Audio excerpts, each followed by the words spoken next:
মৃত্যু এক অমোঘ সত্য।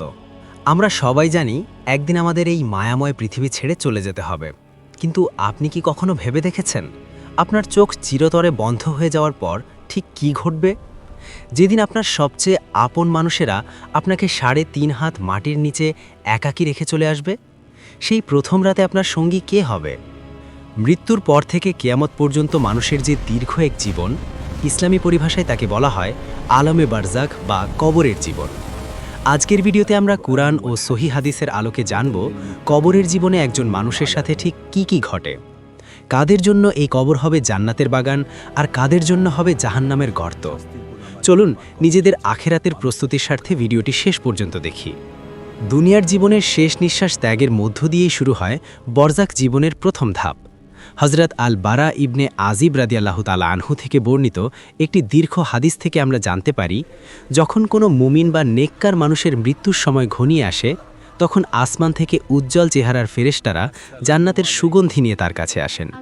মৃত্যুর ফেরেশতা বা মালাকুল মাউত এসে অত্যন্ত শান্ত কণ্ঠে বলেন, হে পবিত্র আত্মা, তোমার রবের ক্ষমা ও সন্তুষ্টির দিকে বেরিয়ে এসো।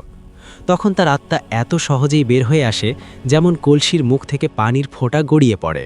কিন্তু যদি ব্যক্তিটি চরম পাপাচারী বা অবিশ্বাসী হয়, তবে তার কাছে আসে কালো ও ভয়ঙ্কর চেহারার ফেরেশতারা। মালাকুল মাউত এসে অত্যন্ত কঠোরভাবে তার রূহ শরীর থেকে টেনে বের করেন। হাদিসের ভাষায় এর কষ্টটা এমন যেন ভেজা পশমের ভেতর থেকে অনেকগুলো কাঁটাযুক্ত লোহার শলাকা জোরে টেনে বের করা হচ্ছে। মৃত ব্যক্তিকে দাফন করার পর যখন তার আত্মীয় স্বজনরা ফিরে যেতে থাকে, মৃত ব্যক্তি তখন তাদের জুতার আওয়াজ পর্যন্ত শুনতে পায়। ঠিক তখনই তার কাছে মুনকার ও নাকির নামক দুজন ফেরেশতা উপস্থিত হন। তাদের গায়ের রং কালো, চোখ নীল এবং চেহারা অত্যন্ত গম্ভীর। তারা মৃত ব্যক্তিকে বসিয়ে ৩টি প্রশ্ন করেন। মান রব্বুকা, অর্থাৎ তোমার রব কে?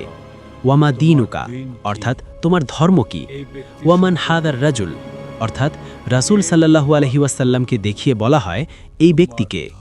যারা দুনিয়াতে আল্লাহকে ভয় করে চলেছে, নামাজ পড়েছে এবং সৎ পথে ছিল, তারা কোনো ভয় ছাড়াই নির্দ্বিধায় উত্তর দেবে, আমার রব আল্লাহ, আমার ধর্ম ইসলাম, এবং তিনি হলেন আল্লাহের রাসূল মুহাম্মদ সাল্লাল্লাহু আলাইহি ওয়াসাল্লাম। তখন আসমান থেকে ঘোষণা আসবে, আমার বান্দা সত্য বলেছে, তার কবরে জান্নাতের বিছানা বিছিয়ে দাও।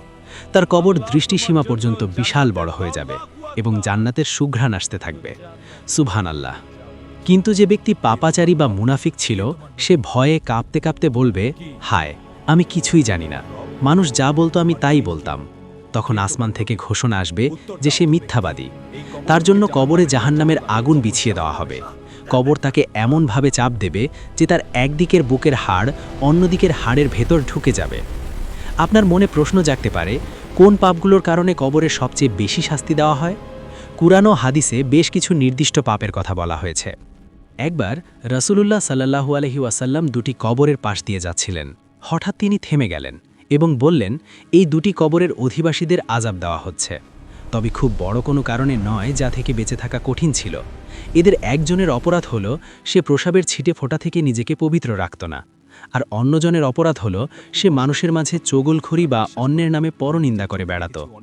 এছাড়াও মানুষের পাওনা বা ঋণ পরিশোধ না করা, মিথ্যা বলা, গুজব রটানো, সুদ খাওয়া এবং ব্যভিচার করার মতো জঘন্য পাপের কারণে কবরে ভয়াবহ শাস্তির কথা হাদিসে উল্লেখ রয়েছে।